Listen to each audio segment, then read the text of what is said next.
Namo tassa bhagavato arahato sama sambuddhassa. Namo tassa bhagavato arahato sama sambuddhassa. Namo tassa bhagavato arahato sama sambuddhassa. Kalena dhamma sawanang eta manggala mutamanti.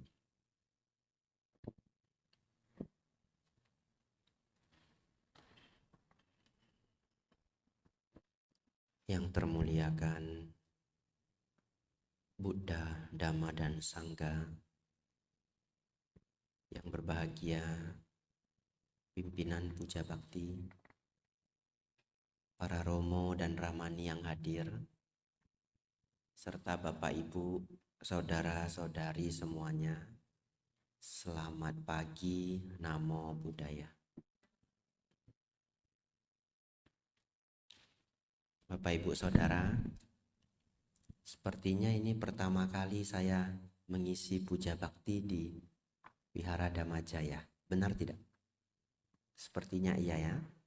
Saya pernah datang ke wihara ini yang kedua kali, tapi mengisi Puja Bakti ini sepertinya pertama kali. Tak kenal maka tak akrab, Bapak Ibu Saudara. Nama saya Biku Abijato. Saat ini berwasa di Wihara Mendut. Jadi nanti siapa ingin berkunjung ke Wihara Mendut silahkan ya. Bapak Ibu Saudara, beberapa bulan terakhir ini, start dari bulan 6 dan bulan 7, saya jarang sekali memberi puja bakti. Karena bulan 6 saya membantu ada tugas persamuan agung di Kota Medan. Selesai berbagai tugas sangga, bulan 7 itu dimulai pabaja di Wihara Mendut. Dan tahun ini cukup banyak peserta dari Surabaya. Kemudian diakhiri dengan ITC, Indonesia Tipitaka Chanting. Selesai ITC, masuk wasa. Jadi saat ini masa wasa. Apa itu masa wasa, Bante? Masa wasa itu sebenarnya masa musim hujan. Di zaman Sang Buddha dulu, di bulan seperti ini tidak bisa melakukan perjalanan. Sulit sekali melakukan perjalanan. Karena penuh dengan hujan, sehingga kalau kita berjalan di daerah pinggir desa, kadang-kadang ular itu keluar ya, kalajengking dan sebagainya. Di Indonesia sebenarnya kita bisa melakukan perjalanan walaupun masa wasa. Kendati pun demikian, tradisi itu tetap dipertahankan. Para biku lebih banyak di wihara selama masa wasa. Masa wasa ini nanti berakhir 29 Oktober. Tapi boleh keluar untuk beberapa alasan. Tidak boleh lebih dari 7 hari. Jadi hari ini selesai puja bakti, sore saya kembali ke Wihara Mendut dengan kereta api. Alasannya apa saja kalau ingin keluar pada masa wasa? Alasan yang pertama, misalkan orang tua sakit. Orang tua biku tersebut. Ya. Yang kedua, ada biku yang sakit. Mendengar kabar ada biku yang sakit, boleh mengunjungi. Yang ketiga, ada wihara yang rusak karena bencana. Terkena bencana alam, wihara rusak, boleh mengunjungi. Tidak boleh lebih dari 7 hari. Lalu salah satunya lagi, memberikan dhamma desana. Memberikan dhamma desana, boleh keluar tidak lebih dari 7 hari. Ada satu alasan lagi, semoga tidak terjadi ya. Ada biku yang mau lepas jubah. Nah, harus cepat-cepat ke sana. Supaya apa? Supaya dimotivasi agar dia berubah pikiran. Ya. Jadi kalau mengetahui ada biku mau lepas jubah, cepat-cepat berangkat. Ya. Tiba-tiba yang datang 10 biku begitu ya. Wah, dia mau lepas jubah juga mikir ya. Ini saya didatangi 10 biku. Ya baik Bante, saya belum lepas begitu. Ya, itu berbagai alasan boleh keluar di masa wasa. Bapak Ibu Saudara, hari ini saya membawa topik cukup penting ya. Dari mana tahu penting Bapak Ibu Saudara? Lihat kertasnya 2 lembar ya. Nah, biasanya kertas saya 1 lembar. Hari ini kertas saya 2 lembar. Bersiap-siaplah Anda ya.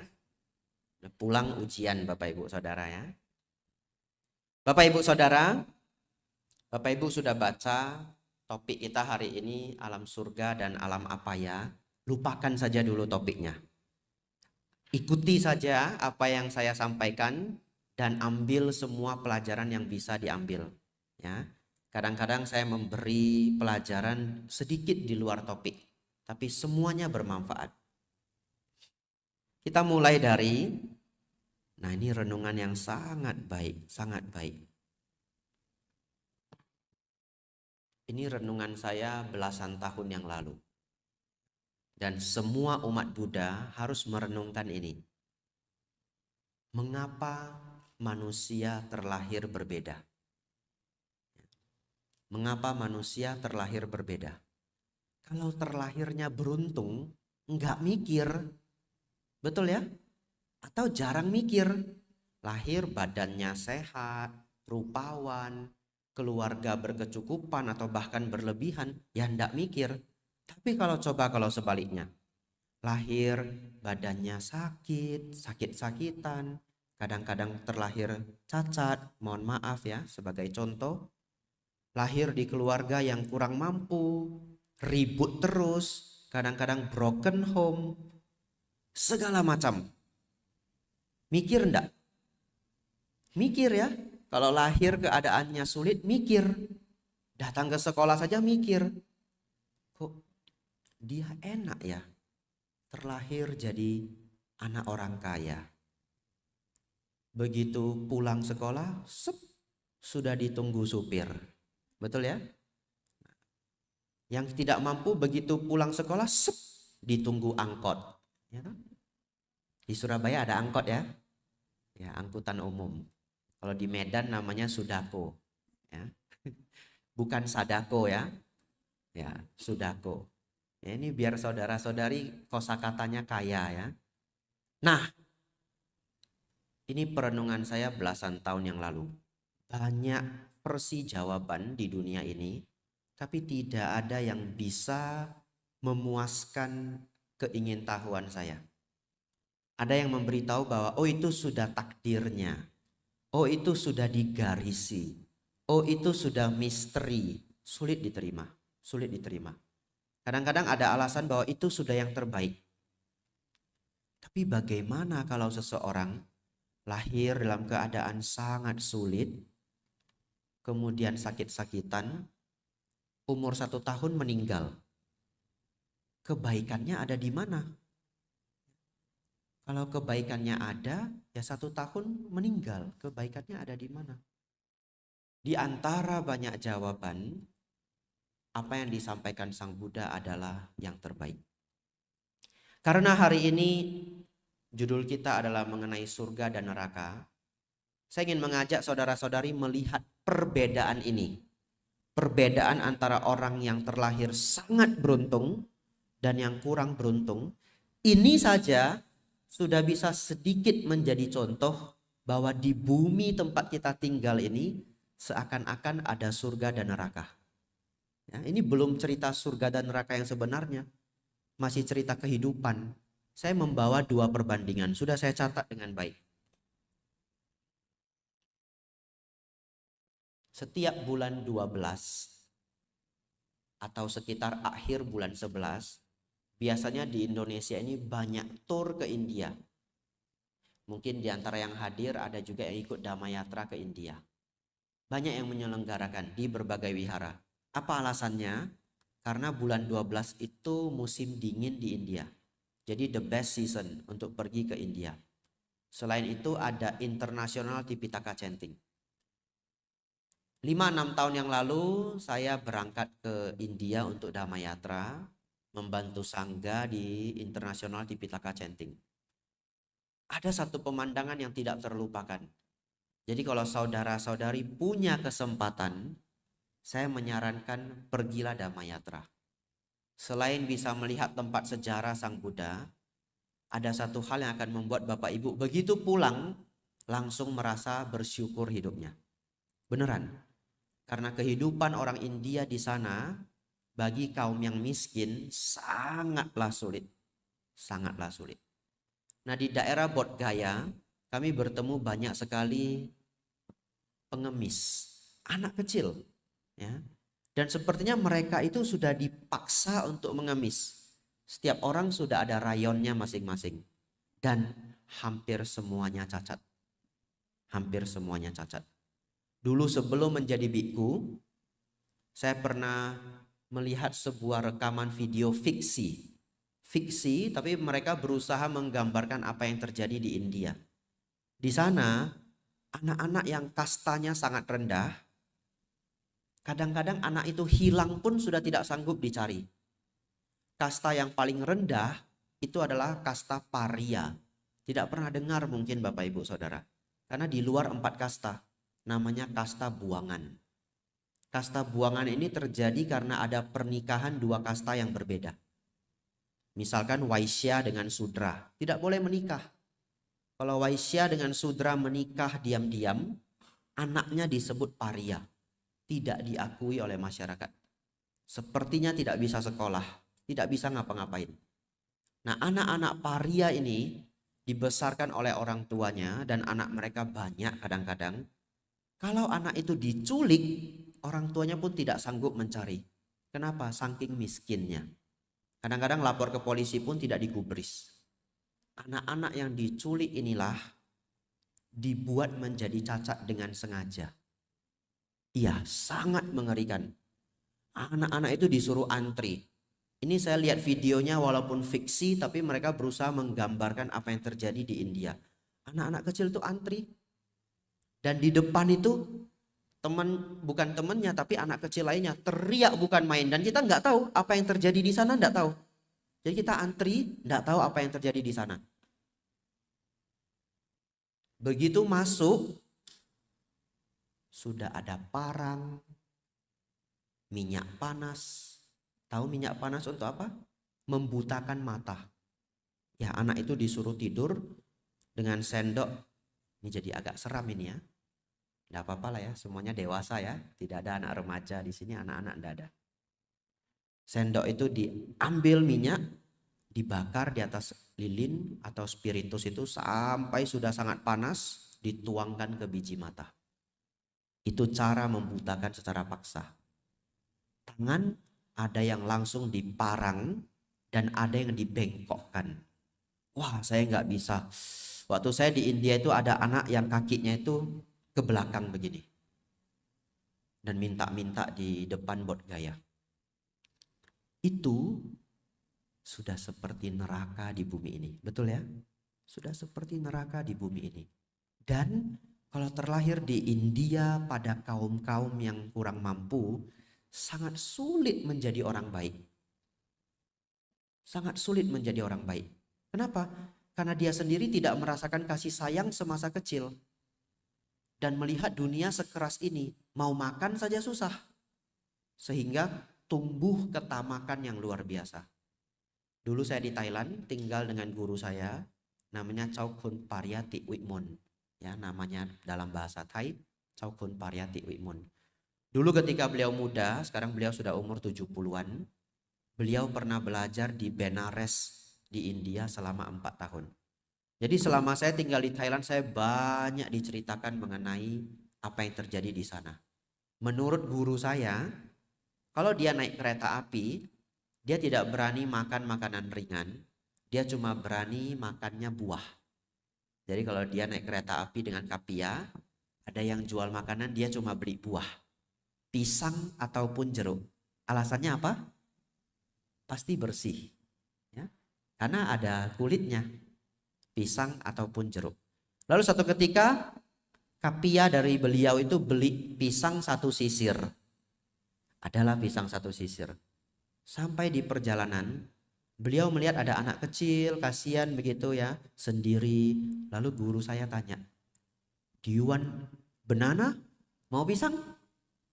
Anaknya jawab yes, ya toh? Dicopotlah 1 biji pisang. Di antara 1 sisir, betul ya? Ngasih 1. Tahu apa yang dilakukan anaknya itu? Dia mau ngambil 1 sisir ini. Mau ngasih 1, diberi 1, yang mau diambil adalah 1 sisir ini. Tidak ada rasa malu. Sedikit malu pun tidak ada. Lalu guru saya harus, no, this one, not this one. Baru dia ambil. Tidak ada rasa malu. Kenapa?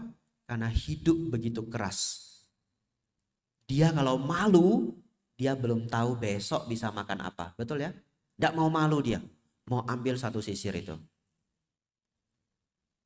Jadi dalam bahasa Thai ini, hai neng lu yak dai wi. Enggak usah hafal ya. Hai neng lu yak dai wi. Dikasih sebiji, maunya sesisir. Yaitu dari testimoni guru saya. Itulah yang terjadi di India. Bapak Ibu Saudara, banyak berbuat kebajikan, jangan lahir di tempat seperti itu. Ya, jangan lahir di tempat seperti itu. Lahirlah di tempat yang banyak orang-orang baiknya. Ini hanya daerah-daerah yang sulit di India ya, bukan daerah India secara umum. Daerah-daerah yang bagus seperti Bombay, Delhi, ya juga sudah menjadi kota yang sangat luar biasa. Baik, selanjutnya, Bante, tadi kan seperti neraka di bumi ini. Anak-anak kecil dibuat cacat dan sebagainya. Mana Bante? Mana? Surga yang seperti surga di bumi ini mana? Nah, salah satu contohnya Wihara Dhamajaya. Nah, lihat nih, baju putih semua. Pakai AC, ya toh? Katanya surga dingin toh katanya. Kan saya belum ke sana. Ini Bapak Ibu ke sana lapor ke saya ya. Nanti ya, jangan cepat-cepat ya. Saya beri contoh, terlahir seperti di surga, tapi masih di bumi. Kalau Bapak Ibu beruntung lahir di negara sangat maju, Norwegia, Jerman ya. Ini saya catat, apa keuntungan lahir di sana ya. Yang kepengen lahir habis ini aditana ya. Lihat, di Jerman pendidikan gratis. Sampai hari ini, untuk seluruh dunia, siapa saja mau belajar di Jerman kuliahnya gratis. Kalau sekolah negeri, kalau bayar pun 1 semester paling 2 juta. 3 juta rupiah. Untuk bayar apa? Uang bus. Dapat gratis bus selama kuliah. Busnya 1 provinsi. Nah, keliling-keliling dah sepuasnya ya.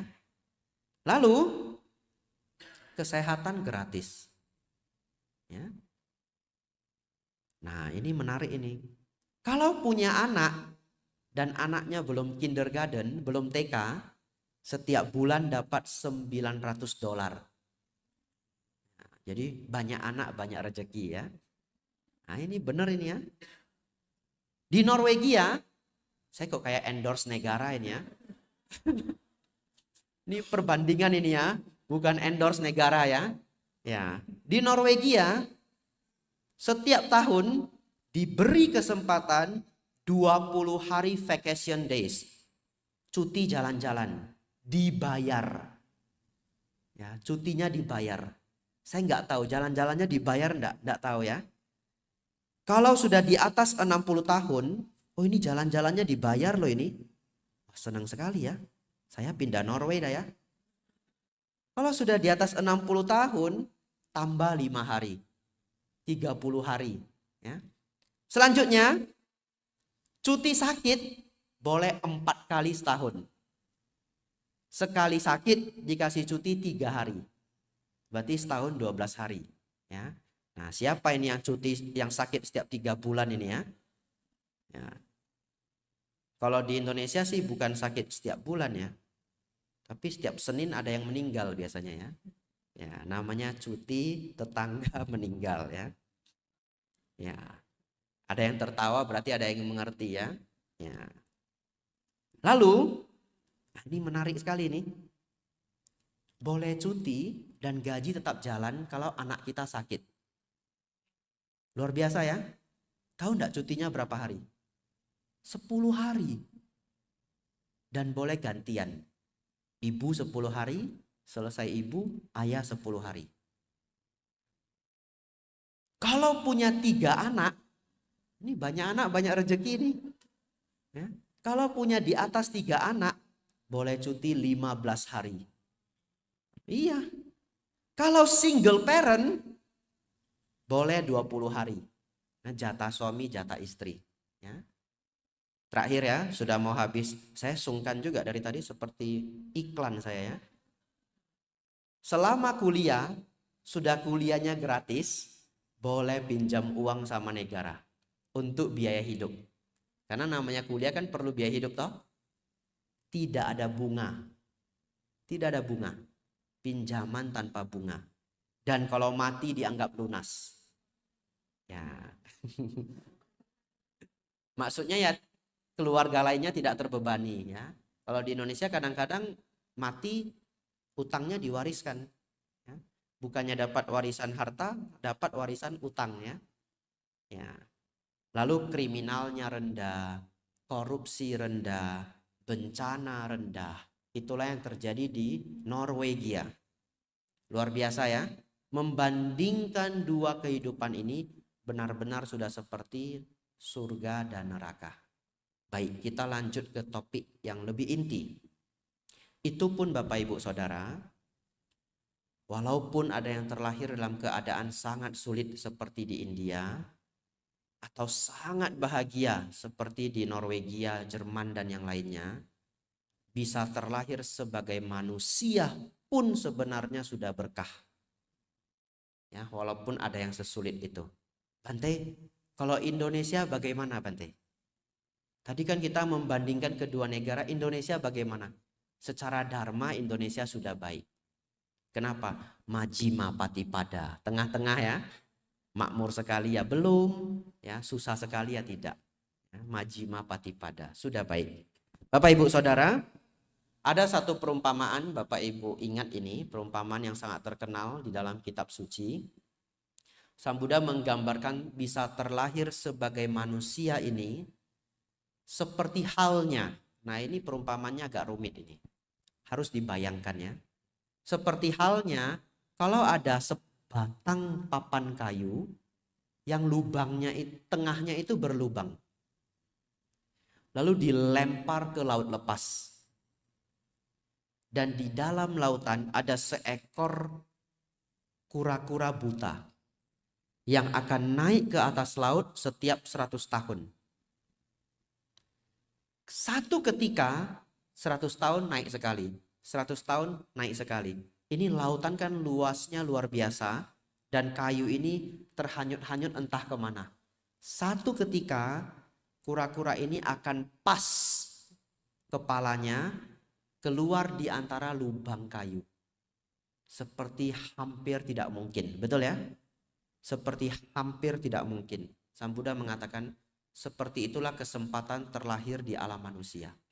Saking sulitnya bisa terlahir sebagai manusia. Jadi bersyukurlah kita terlahir sebagai manusia. Tapi Bante, apakah perumpamaan itu masuk akal? Sangat masuk akal. Kenapa? Bapak Ibu bisa membandingkan manusia yang katanya sekarang jumlahnya hampir 8 miliar dengan makhluk lain yang terlihat mata. Tidak perlu yang tidak terlihat mata. Yang terlihat mata dulu. Misalkan makhluk-makhluk yang ada di laut. Ikan teri saja jumlahnya sudah enggak terhitung. Betul ya? Iya, ikan teri saja. Belum ikan yang lainnya. Lalu semut. Nah, jumlah semut ada berapa? Apakah semut itu bukan makhluk hidup? Hidup toh? Iya.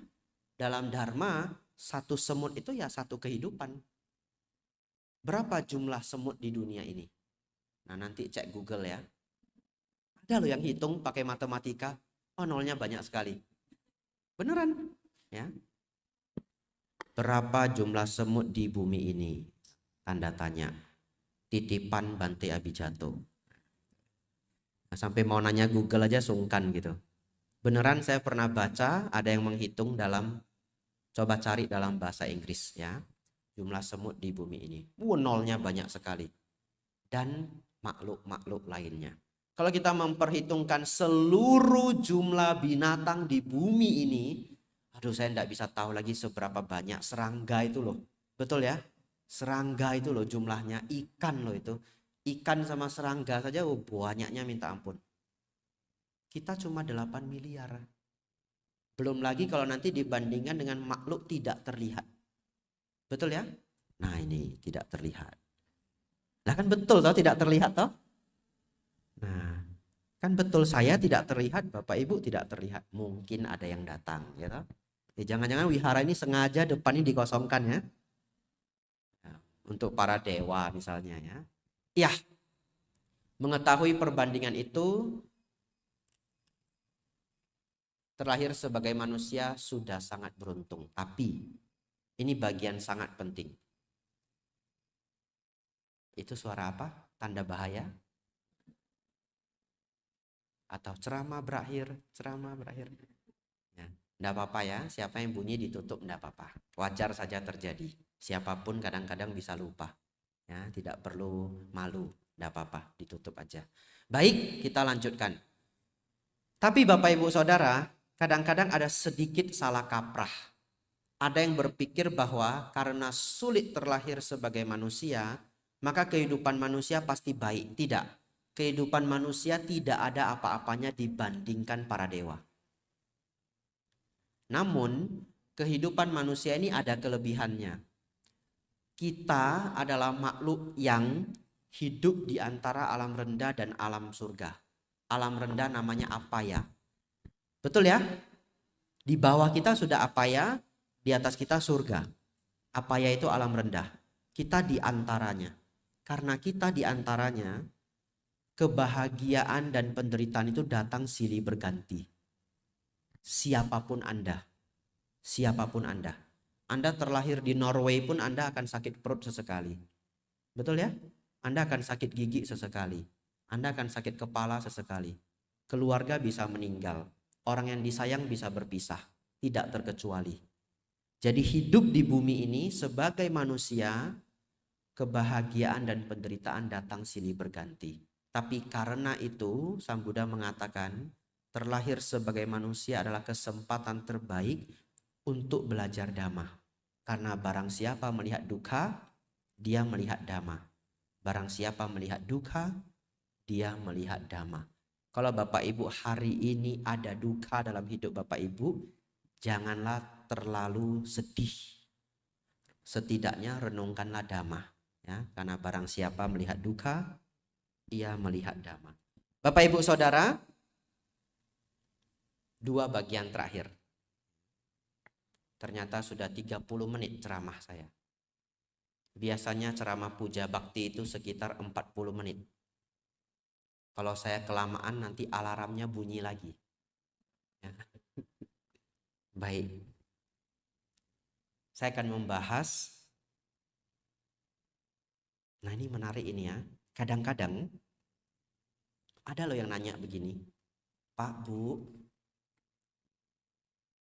Bapak agamanya apa? Misalkan di tempat umum ya. Padahal sebenarnya hal seperti ini tidak baik. Ya, hal seperti ini tidak baik. Karena yang namanya beragama itu adalah hak masing-masing individu dan tidak boleh diganggu. Ya, tapi kadang-kadang di tempat umum seperti ini. Pak, Bu, agamanya apa? Oh, saya agama Buddha. Ada nggak surga di tempat Bapak? Iya, saya pernah ditanya begitu. Sudah bentuk saya seperti ini masih ditanya, lihat. Kebangetan enggak? Menurut saya sih kebangetan ya. Saya sudah bentuknya seperti ini. Biksu. Enggak panggil biksu, Bapak. Bapak agamanya apa? Oh, saya Buddha. Oh, yang biksu itu ya? Oh iya. Iya. Yang belajar Saulim? Oh, bukan. Ini beneran ini. Sering ditanya begitu. Ya. Yang Saulim? Oh, bukan gitu. Nah, Pak, di tempat Bapak ada surga tidak? Nanyanya begitu. Ya. Oleh karena Bapak Ibu Saudara ini guyon sedikit, nanti kita balik ke topik ya. Karena guyon ini penting ya. Kalau kami para biku ke tempat umum seperti di bandara, jalan aja dengan PD dan badan tegak begini jalan saja. Nanti orang minggir sendiri. Iya. Orang minggir sendiri, jalan saja dengan pede. Tahu kenapa? Dia takut saya kungfu, Bapak Ibu. Ya, nanti tidak mau pindah, dia totok, dia tidak bisa bergerak. Karena hampir orang umum berpikir semua biksu itu punya kungfu. Beneran. Tapi saya pikir baik juga. Saya kemana-mana aman ya. Nah, ini orang nanya begini. Sudah saya bentuknya begini, ditanya begitu. Ada enggak surga? Kalau Bapak Ibu Saudara ditanya seperti itu, harus dengan sangat percaya diri menjawab, oh tentu di agama saya ada surga. Bahkan surga itu diambil dari bahasa Sanskerta. Bahasa Pali, bahasa Sanskerta yang merupakan bahasa asal kitab suci kami. Ditegaskan begitu. Surga dalam bahasa Sanskerta, bahasa Palinya adalah Suksaga.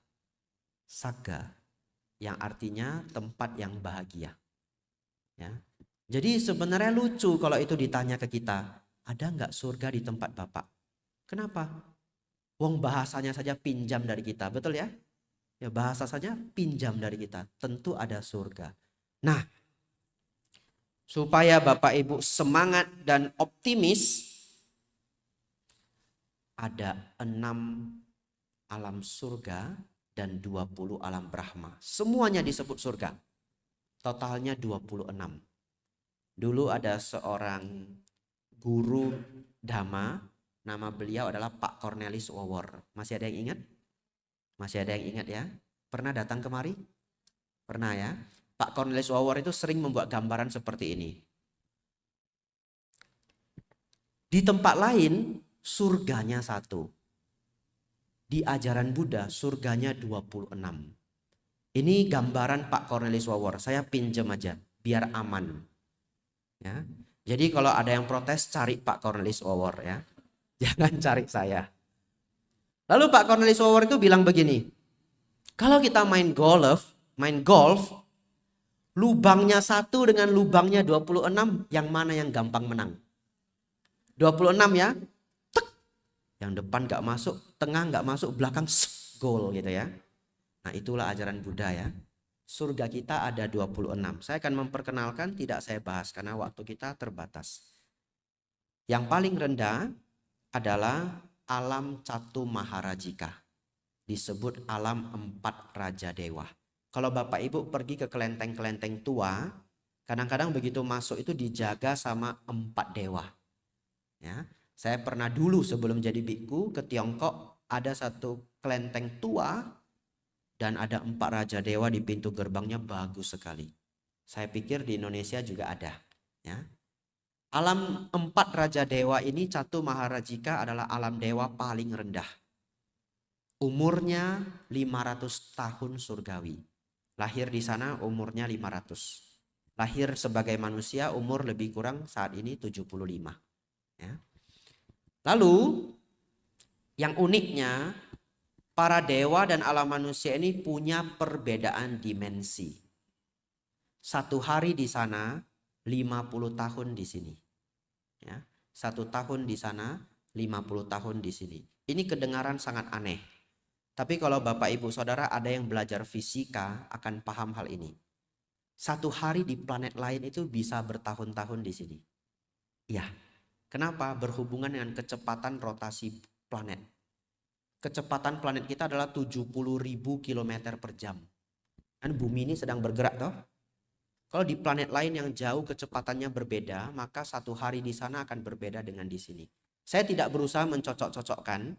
Saya hanya memberitahu bahwa kadang-kadang perbedaan waktu itu bisa terjadi di alam semesta.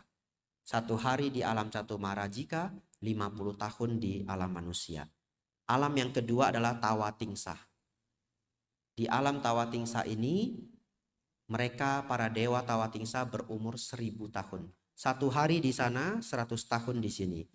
Selanjutnya adalah alam dewa Yama. 1 hari di sana, 200 tahun di sini. Dan mereka berumur 2000 tahun. Selanjutnya adalah alam dewa Tusita. 1 hari di sana, 400 tahun di sini. Mereka berumur 4000 tahun. Kemudian alam Nimanarati. 1 tahun di sana, 800 tahun di sini. Dan mereka berumur 8.000 tahun surgawi. Terakhir, Parinimita Wasawati. 1 hari di sana, 1.600 tahun di sini. Dan mereka berumur 16.000 tahun surgawi. Jadi Bapak Ibu Saudara ingin terlahir di alam surga, lahirlah di alam yang tinggi ini ya. Ya, nanti sudah lahir di sana lapor ke saya ya. Pada waktunya ya, pada waktunya. Setelah itu ada 20 alam Brahma.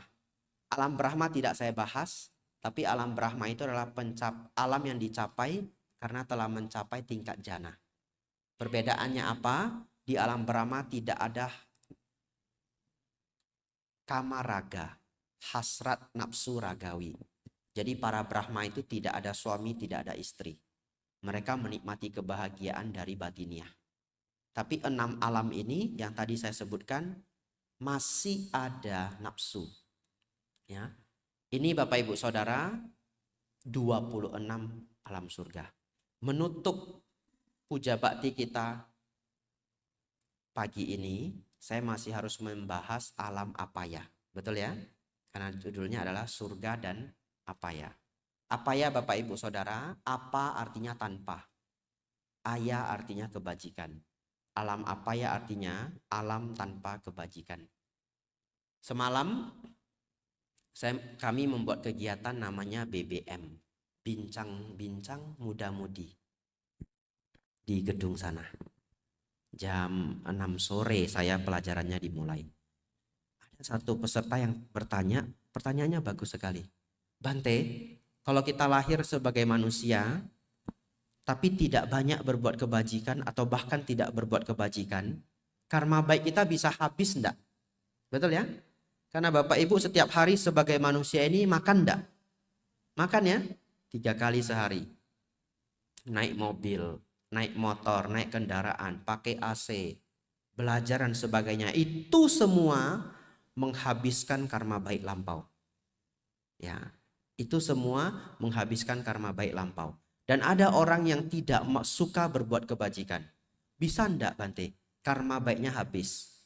Jawabannya adalah bisa, tapi lebih nyaman saya mengatakan karma baiknya berkurang drastis. Secara otomatis dia akan jatuh ke alam peta. Oleh karena itu mereka yang terlahir di alam peta itu ciri-cirinya apa? Ketika sebelum terlahir di alam peta masih di alam manusia, sangat pelit biasanya. Tidak suka berbuat baik. Dan sangat melekat dengan apa yang dimiliki. Ya karena melekat makanya jadi pelit. Makanya kalau sudah gentayangan di rumah kosong nggak mau pindah-pindah. Bapak Ibu beli rumah baru ada makhluknya. Begitu datang langsung dimimpiin. Siapa suruh kamu tinggal di sini? Kebangun ya. Waduh mateng ini, rumah ini ada makhluknya. Apa yang Bapak Ibu lakukan? Undang saya ke sana. Saya tumbalnya Bapak Ibu ya.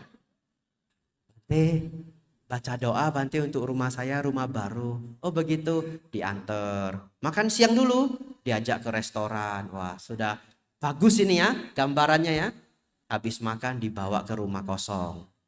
Silakan masuk Bante. Oh saya enggak tahu jalan Pak, silakan diantar. Bante duluan. Bante lebih tua, wasanya lebih tinggi. Oh begitu? Oh iya. Terus saya jalan, ada pintu besar begini. Mau saya buka, saya bukan tuan rumah, betul ya? Pak, buka Pak. Oh enggak Bante duluan ya. Katanya kalau rumah kosong yang masuk pintu pertama itu langsung diserang ya. Katanya ya, katanya. Ya, undang para biku baca doa. Bapak Ibu Saudara, makhluk itu gentayangan di rumah itu mungkin itu rumah dulu miliknya, betul? Terlahir di alam peta. Kenapa dia diusir ya? Kan itu rumah dulu miliknya ya. Tapi ya demikianlah adanya. Para biku datang juga tidak mengusir. Pelimpahan jasa, berbagi meta agar dia tidak mengganggu lagi. Bapak Ibu Saudara, alam rendah kita bisa terlahir pada 4 kondisi. 1, alam peta atau hantu, biasa diterjemahkan hantu kelaparan. Tapi sebenarnya kata peta itu bukanlah hantu kelaparan. Kata peta artinya yang telah berpulang. Yang telah berpulang. Lalu di bawahnya adalah alam binatang. Di bawahnya lagi adalah alam neraka. Di dalam suta digambarkan hanya 3 alam. Binatang, peta, binatang, neraka. Kemudian di kitab tafsir ditambahkan lagi alam asura. Tapi alam asura sebenarnya adalah alam dewa. Tapi karena dia punya kebencian sangat luar biasa, dikatakan tersiksa oleh kebenciannya. Ya, tidak apa-apa, ingin mengikuti versi 3, versi 4 sama saja. Yang penting jangan ke sana. Ya. Alam peta, alam binatang, alam neraka. Bante, bagaimana agar kita tidak jatuh ke sana? Rawatlah sila dengan baik. Silena sugating yanti. Dengan merawat sila akan mencapai alam surga. Bapak Ibu Saudara, tidak terasa sudah 40 menit perjumpaan kita. Ya, sedikit merekap, setelah itu kita tutup. Bapak Ibu Saudara, bahkan di bumi ini kita bisa melihat ada orang yang terlahir seperti di surga, ada yang seperti di neraka. Oleh karena itu, bersyukurlah dan manfaatkanlah sebaik mungkin karena sudah terlahir sebagai manusia. Mano usa. Mano artinya batin, usa artinya unggul. Manusia artinya yang unggul batinnya. Kalau berlatih. Ya, kalau berlatih. Kalau tidak berlatih, tidak unggul batinnya. Terakhir sebagai manusia, jangan jatuh ke alam neraka, alam binatang, ataupun alam peta. Kalau Bapak Ibu jatuh ke alam peta, nanti saya ditumbalin, saya datang nyari Bapak Ibu. Ya. Bapak Ibu Saudara, dari terang menuju terang, itulah anjuran Sang Buddha. Hidup yang baik itu hanya ada 2. Dari gelap menuju terang, dari terang menuju terang. Yang pertama dari gelap menuju terang. Apa maksudnya? Kalau saat ini kehidupan kita kurang begitu beruntung, tidak apa-apa. Berjuang agar kehidupan semakin baik, semakin baik, semakin baik. Rawat sila, senang berbuat baik, belajar dhamma, ada waktu bermeditasi, maka akan naik ke alam yang lebih tinggi. Atau dari terang menuju terang. Sudah baik saat ini, berusaha semakin baik. Tidak hanya mencapai alam surga, berjuanglah mencapai tingkat kesucian. Mungkin lain kesempatan kita bisa membahas mengenai kesucian. Hari ini kita membahas alam surga dan alam apa ya. Semoga Bapak Ibu Saudara senantiasa semakin maju dalam dhamma, semakin maju dalam kehidupan. Sabe sata bhawantu sukhitata. Semoga semua makhluk